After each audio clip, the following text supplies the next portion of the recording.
شروع ہو گیا۔ بسم اللہ الرحمن الرحیم والصلاة والسلام علی اشرف الانبیاء والمرسلین وعلی آلہ وصحبہ اجمعین۔ یہاں پہ وعجب عن هذا النظر سے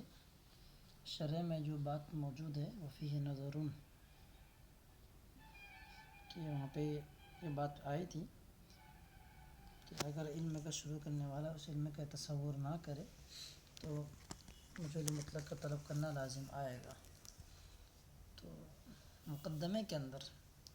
جو تعریف بیان کی جاتی کسی بھی علم کے بارے میں وہ تعریف رسمی ہوتی ہے، حدی نہیں ہو سکتی۔ تو ایک عام سی بات انہوں نے پیش کی، یعنی مطلق رکھا کہ اگر علم کا تصور نہ کرے، یہ نہیں کہا کہ تصور بھی رسمی نہ کرے تو کیا خرابی لازم ہے، تو بتانا یہ تھا کہ تصور بے رسمی ہی نہ کریں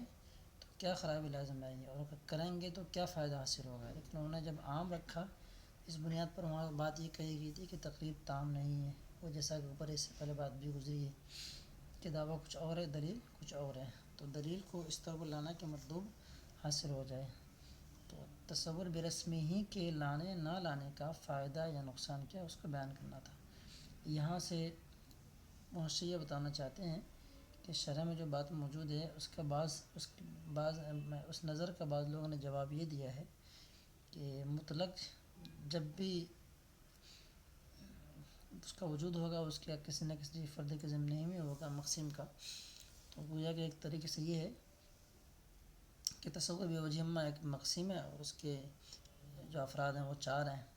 حد تام ہے، حد ناقص، رسم تام، رسم ناقص۔ تو بولا گیا ہے مطلق، اور اسے مطلق کے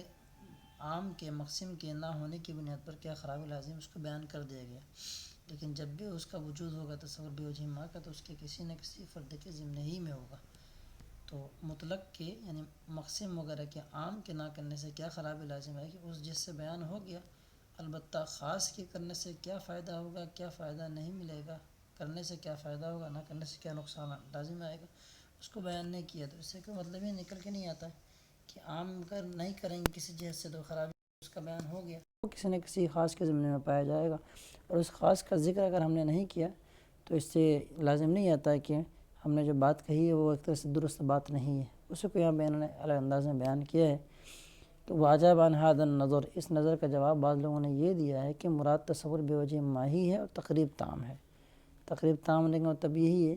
کہ اگر یہ نہیں کریں گے تصور بے وجہ اما تو آگے آیا کہ طلب مجھے مطلق لازم آئے گا، تو ٹھیک ہے، دعویٰ دلیل دونوں مطابق ہی کی ہی ہیں۔ البتہ کتاب کے شروع میں جو تصور بے رسمی ہے منطق کی کتاب میں والی کتاب میں رسالہ شمسیہ میں، اس کے فائدہ لانے نہ لانے کے کیا نقصان ہوگا اس کو انہوں نے بیان نہیں کیا۔ تو یہاں سے اس کو بتایا کہ تقریب تام کیسے ہے، لأنه لما وجب التصور بوجہ اما ولا يمكن تحصيله الا في ضمن تصوره بوجہ مخصوص اختار المصنف التصور برسمه استلزامه لما ہو بعض میں لما بھی ہے اور بعض میں لما نہیں بلکہ ما ہے، لما هو الواجب عن التصور بوجہ اما لا بخصوصه۔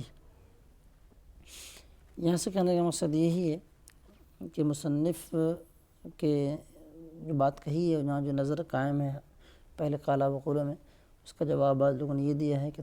مراد تصور بے وجہ اما ہی ہے اور تقریب تام ہے۔ تقریب تام مطلب یہ ہے کہ تصور بے وجہ اما نہیں کریں گے تو مجھے مطلق کا طلب لازم آئے گا، دعویٰ دلیل اپنے اعتبار سے فٹ ہیں۔ اب یہ کیسے تقریب تام ہے اس کو بتایا ہے کہ ہم نے تو عام کے اعتبار سے بات پیش کر دی، لیکن عام کا جب بھی صدور ہوگا یعنی مقسم کا اس کے کسی نہ کسی قسم کے ضمن ہی میں ہوگا تو اس قسم کے ضمن میں جو چیز پائی جائے گی اس کی کیفیت کیا ہوگی، کرنے سے کیا فائدہ ہوگا، نہ کرنے سے کیا نقصان ملے گا، اس کا بیان ہم نے نہیں کیا۔ عام کے اعتبار سے اگرچہ بیان کر دیا لیکن کہنے کی بات تو کی نا ہم نے۔ لأنه لما وجب التصور بوجہ اما، کیونکہ جب تصور بے وجہ اما واجب ہوا اور اس کی تحصیل یعنی تصور بے وجہ اما کی تحصیل اس کی کسی مخصوص چیز کے تصور ہی سے ہوں گی، فی اللہ فی ضمن تصور ہی بوجہ مخصوص، اور یہ کہ اس کا جو تصور ہوگا کسی نہ کسی مخصوص وجہ ہی سے ہوگا کہ ضمن ہی میں ہوگا، اختیار جزا ہے لما کا، تو مصنف نے تصور بے رسمی کو چن لیا، اس کو اختیار کر لیا۔ اب یہ مسئلہ آتا ہے کہ اسی کو انہوں نے کیوں اختیار کیا، اس کو انہوں نے آگے بیان کیا، لاستلزامہ ما هو الواجب عن التصور بوجہ ما لا بخصوصہ، کیونکہ یہ تصور برسم ہی اس چیز کو مستلزم ہے جو واجب ہے، یعنی تصور بوجہ ما۔ تو ہم نے یہ بات کہی کہ کیا تصور بوجہ ما ضروری ہے، اگر وہ نہیں کریں گے تو خرابی لازم آئے گی۔ اب وہ چیز کی بات کہنے کے بعد مصنف نے کیا کر لی، تصور برسم ہی کو اختیار کیوں کیا؟ تعریف جو جیسا بیان کی گئی کتاب کے اندر، رسمہ دون حد ہو، اس طرح کی بات مقدمے کے اندر آئی ہے، آگے چل کر کے انشاءاللہ آئے گی۔ تو یہ رسمی تعریف اختیار کی اور جو نظر قائم کیا گیا اس سے مراد کیا ہے نہیں ہے۔ تو رسمی تعریف اختیار کرنے سے مصنف کے اوپر کوئی اعتراض وارد نہیں ہوتا ہے، کیونکہ اگر آپ نے یہ مان لیا کہ تصور بوجہ ما انہوں نے بات کہی ہے اور اختیار کیا تصور برسم ہی کو، تو یہ کیسے ہو سکتا ہے؟ تو اس کا بتایا کہ تصور برسم ہی کیونکہ یہ خاص ہے، اور خاص کا جہاں ذکر ہوتا ہے وہ عام ہوگا، جہاں انسان ہوگا تو وہاں حیوان تو ہوگا ہی ہوگا۔ اس کو بتایا کہ یہ تصور برسم ہی اس کو لازم ہے جو کہ واجب ہے، یعنی تصور بوجہ ما جو کہ شروع میں ضروری ہے، جس کے ضرور ہونے کے بعد ہم نے کہی کہ تصور بوجہ ما ضروری ہے، تو اس کو کسی نہ کسی فرد کے ضمن ہی میں لیا جا سکتا ہے، تو مصنف نے تصور برسم ہی کو اختیار کر لیا۔ اب ایک آگے عبارت آئی لا بخصوص ہی، اس سے کیا بتانا چاہ رہے ہیں؟ اس سے بتانا ہی چاہ رہے ہیں کہ اس طرح سے یہ بھی ایک سوال کا ایک جواب ہے۔ سوال یہ ہے کہ مطلب کیا وجہ ہے کہ انہوں نے بطور خاص تصور برسم ہی کو انہوں نے چنا؟ انہوں نے کہا کہ کوئی خصوص نہیں ہے، بس ایسے ہی اس کو اختیار کر لیا مصنف نے، اس کی کسی خاص خصوصیت کی بنیاد پر اس کو اختیار نہیں کیا۔ آگے والی عبارت اسی کی سوال مقترح کے جواب کی طرف اشارہ ہے کہ جس طریقے سے تصور برسم ہی تصور بوجہ ما پر مشتمل ہے، اسی طرح تصور برسم ہی کے علاوہ دیگر بھی جو چیزیں ہوتی ہیں وہ تصور بوجہ ما کو مستلزم ہیں، ان کو بھی اختیار کرنا چاہیے تھا۔ اس کا جواب انہوں نے یہ دے دیا کہ تصور برسم ہی کا اختیار کرنا غیر کے تصور بوجہ ما کو مستلزم ہونے کے خلاف نہیں ہے، وہ بھی اس کو شامل ہے، لیکن مصنف نے اس کو اختیار کیا، گویا کہ ایسے ہی جیسے کسی چیز کے دو طریقے ہوں، دونوں ہی مطلوب تک پہنچانے والے، تو کسی کو اختیار کر لیا جائے۔ کوئی اگر ایک کو اختیار کرتا ہے تو یہ نہیں کہا جائے گا کہ دوسرا کو چھوڑ دیا، دوسرے کو اختیار نہ کرنے میں کچھ خرابی لازم ہے، ایسا نہیں کہا جائے گا، کسی ایک ہی کو لیا جا سکتا ہے۔ اسی کو انہوں نے بیان کیا ہے۔ وَقَوْنُ غَيْرِهِ مُسْتَلْزِمًا، غیر ہی کہ میرے کو مرجع وہی تصور بحدی مراد لے انہوں نے، اس کے علاوہ غیر کو اختیار نہ کرنا، کیونکہ تصور کی دو قسمیں ہیں، مگر مقصد میں تصور بوجہ ما، دوسرا کیا تصور بحدی، تیسرا تصور برسم ہی۔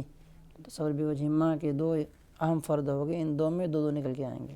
حد تام، حد ناقص، رسم تام، رسم ناقص۔ تو اس کے علاوہ یعنی تصور بحدی کا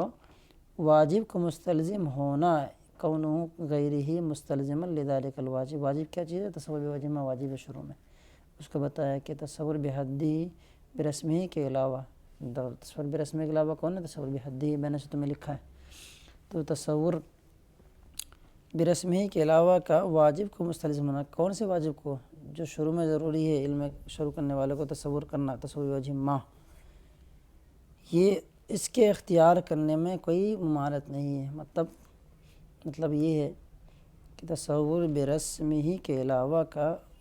اس واجب چیز کو جو کہ تصور بوجہ ما ہے مستلزم ہونا، یہ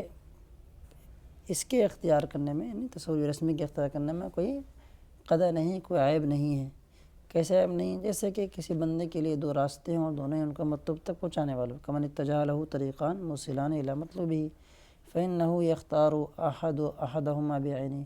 تو وہ کیونکہ تو وہ ان میں سے کسی کو اختیار کرے گا بعینہ کو، اگر یہ دوسرا کیا اس کا مطلب تک پہنچانے والا بھی ہے۔ تو اس طریقے سے کیا مطلب نکل کے آیا کہ دو راستے ہیں، کسی کو ہی اختیار کرے گا، تو ایسے ہی تصور برسمی کو لے لیا، اس کے علاوہ دیگر چیزیں بھی اس کو مستلزم ہیں تصور بوجہ ما کو، تو ہونے دیے، ان کا ہونا اس کے اختیار کرنے پر کوئی بھی قدر، کوئی بھی عیب نہیں لگا سکتا۔ آگے بتایا کہ یہ جو بات ہے جو ہم نے کہی، اس کی طرف مصنف نے اشارہ بھی کر دیا ہے کہ دونوں ہی طرح کے بات بن سکتی ہے، جواب کی طرف اشارہ خود ہی عبارت میں موجود ہے۔ کیا عبارت میں موجود ہے؟ میں نے جواب دیا نا، واجب عن ھذا النظر بعضهم، فالاولیٰ کہا گیا ہے، فالصواب نہیں کہا گیا ہے، یعنی تصور بوجہ ما مراد لیں گے تب بھی تقریب تام ہی ہے، لیکن بات تھوڑی سی گھمانی پڑے گی کہ انہوں نے تصور بوجہ ما کرنے سے کیا فائدہ ہوگا اس کو بیان کیا، نہ کرنے سے نقصان کیا ہوگا اس کو بیان کیا۔ ہاں، تصور بوجہ ما اپنے کسی نہ کسی فرد کے ضمن ہی میں اس کو پایا جائے گا تو یہ الگ بات ہے، اور جس کے ضمن میں پایا جائے گا تو اس کے کرنے نہ کرنے کا فائدہ یا نقصان کیا ہے اس کو انہوں نے بیان نہیں بیان کیا تو یہ ہے کہ انہوں نے بہتر طریقے استدلال یا بیان اختیار نہیں کیا، لیکن بات غلط نہیں کی انہوں نے۔ اس کی طرف یہاں پہ اشارہ ہے کہ اس جواب کی طرف اشارہ جو ہے نا خود عبارت میں موجود ہے، شرح کی عبارت میں، جس کا جواب دیگر صاحب فضل و کمال نے جو دیا ہے اجامان حاضر نظر بعضهم سے، جیسے محشبہ بیان کر رہے ہیں اس کو، وَكَأَنَّ فِي عبارت الشرح اشارتاً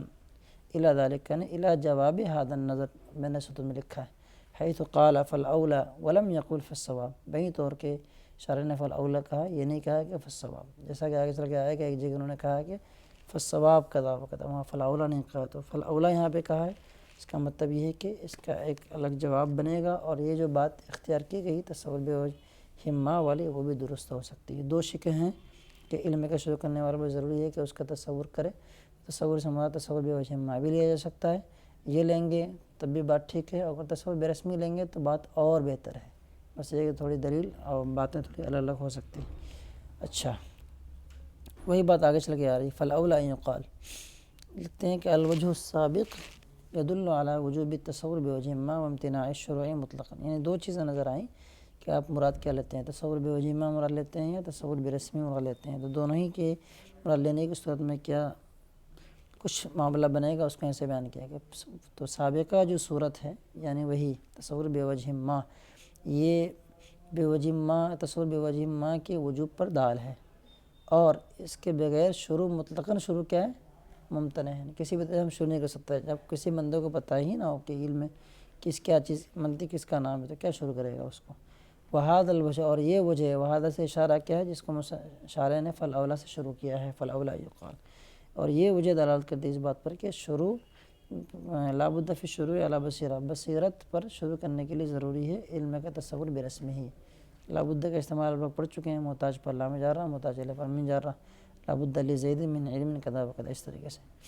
ولا یدل، اور یہ والی صورت فالاولی یقال اس بات پر دلالت نہیں کرتی ہے کہ اگر یہ نہ ہو، یعنی تصور برسمی نہ ہو تو مطلقاً شروع ممتنع ہو جائے۔ یہاں دراصل اشارہ اس کی طرف کرنا مقصود ہے کہ توقف کی دو صورتیں ہیں، لولاه لامتنع، یعنی توقف تام کہتے ہیں، لولاه لامتنع یعنی اگر یہ چیز نہیں ہوگی تو یہ بھی چیز نہیں ہوگی، اور ایک توقف ناقص، لو وجیدہ فوجیدہ، اگر یہ پایا گیا تو یہ بھی پا لیا جائے گا۔ تو یہاں پہ لولاه لامتنع شروع مطلقاً سے توقف تام کی طرف اشارہ ہے کہ تصور برسمی نہ کرے تو توقف تام نہیں ہوگا، ہاں اگر تصور بوجہ ما نہ ہو تو توقف تام ہو جائے گا۔ تو وہاں پہ لولاه لامتنع ہے تصور بوجہ ما میں، اور اگر تصور برسمی نہ کرے تو یہاں پہ لولاه لامتنع نہیں ہے بلکہ لو وجیدہ فوجیدہ والی صورت نظر آئے گی۔ یہ بھی میں نے ریکارڈ بعد میں کیا ہے، اس کی وجہ وہی ہے کہ کچھ مسائل کی وجہ سے ڈسٹرب ہو گیا تھا۔ السلام علیکم ورحمۃ اللہ۔